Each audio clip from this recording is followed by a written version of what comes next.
అందరికీ నమస్కారం. ఈరోజు మనం చెప్పుకునే కథ కర్మ ఫలితం.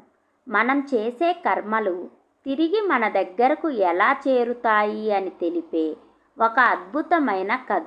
రోడ్డు మీద వెళుతున్న ఒక కారు ఆగిపోయింది.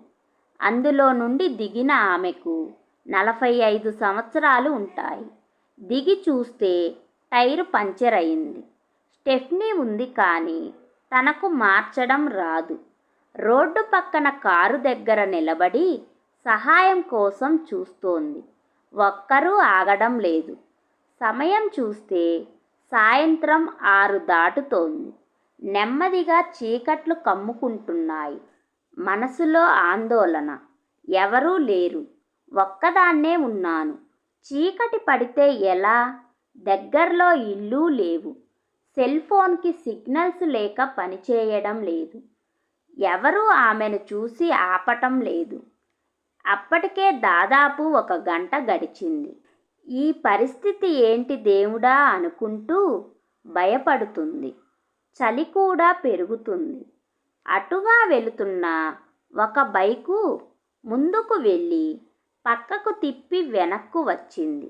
ఆ వ్యక్తి బైకు స్టాండ్ వేసి ఈమె దగ్గరకు వస్తున్నాడు. అతన్ని చూసి ఆమె భయపడుతుంది. ఎవరతను? ఎందుకు వస్తున్నాడు? ఏం చేస్తాడో అని తనలో ఆందోళన.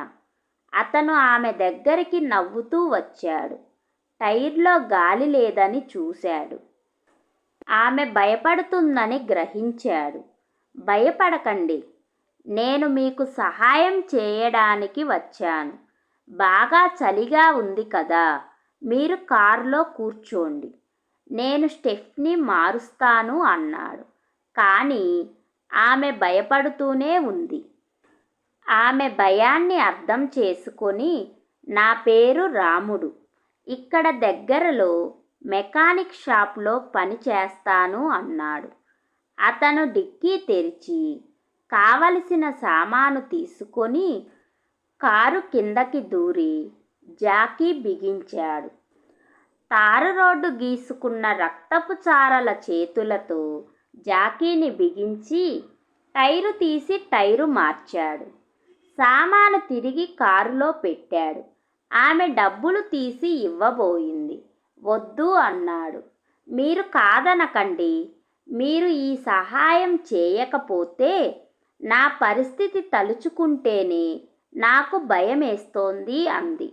నేను కష్టాల్లో ఉన్నప్పుడు ఎవరో ఒకరు నాకు సహాయం చేశారు. మీకు సహాయం చేయాలనిపిస్తే, ఎవరైనా కష్టాల్లో ఉన్నారు అనిపిస్తే నా పేరు తలుచుకొని వారికి సహాయం చేయండి అని వెళ్ళిపోయాడు. మనసులోనే కృతజ్ఞతలు చెప్పుకుంటూ ఆమె కారు నడుపుకుంటూ వెళుతుంది. అప్పుడు ఆమెకు ఆకలి గుర్తుకు వచ్చింది. తను వెళ్ళవలసిన దూరం చాలా ఉంది. ఆకలి, చలి ఆమెను రోడ్డు పక్కన ఉన్న హోటల్కి వెళ్ళేలా చేసింది. అదొక చిన్న హోటల్. కస్టమర్ల టేబుల్ దగ్గర ఒక గర్భిణీ మహిళ సర్వ్ చేస్తోంది.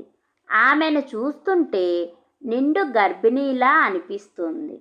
డెలివరీ రోజులు దగ్గరికి వచ్చేసి ఉంటాయి అనిపించింది. బరువుగా నడుస్తోంది.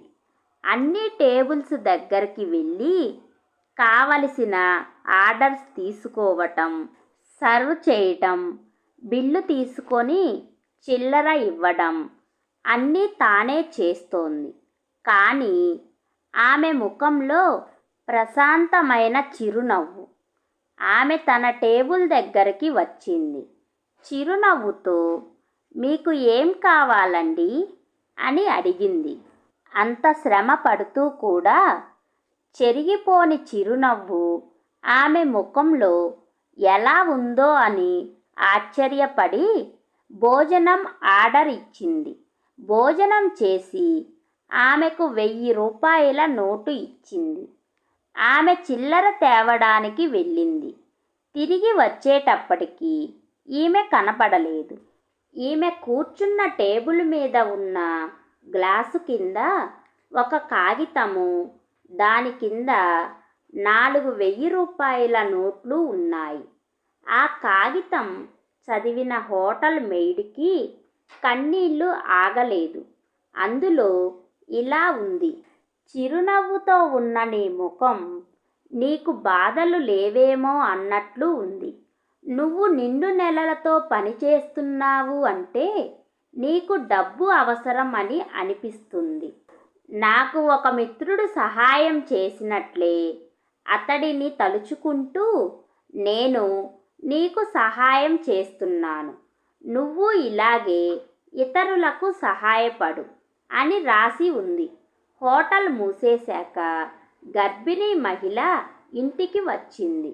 అప్పుడే ఇంటికి వచ్చి అలిసిపోయి పడుకున్న భర్త చేతిని చూసింది. గీసుకుపోయిన చేతులు, రక్తపు చారలతో ఉంది. అతనే రాముడు. అతని పక్కన కూర్చొని మనం దిగులు పడుతున్నాం కదా, డెలివరీకి డబ్బులు ఎలాగా అని. ఇక ఆ బెంగ తీరిపోయింది లేండి. భగవంతుడే మనకు సహాయం చేశాడు, ఆయనకి కృతజ్ఞతలు అంది ప్రశాంతంగా. మనం ఎవరికైనా మనస్ఫూర్తిగా సహాయం చేస్తే అది ఎక్కడికి వెళ్ళదు.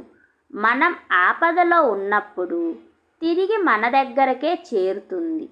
మనం ఇతరులకు చేసిన చెడు కూడా అంతే, 1కి 100 మనల్ని వెతుక్కుంటూ వస్తుంది.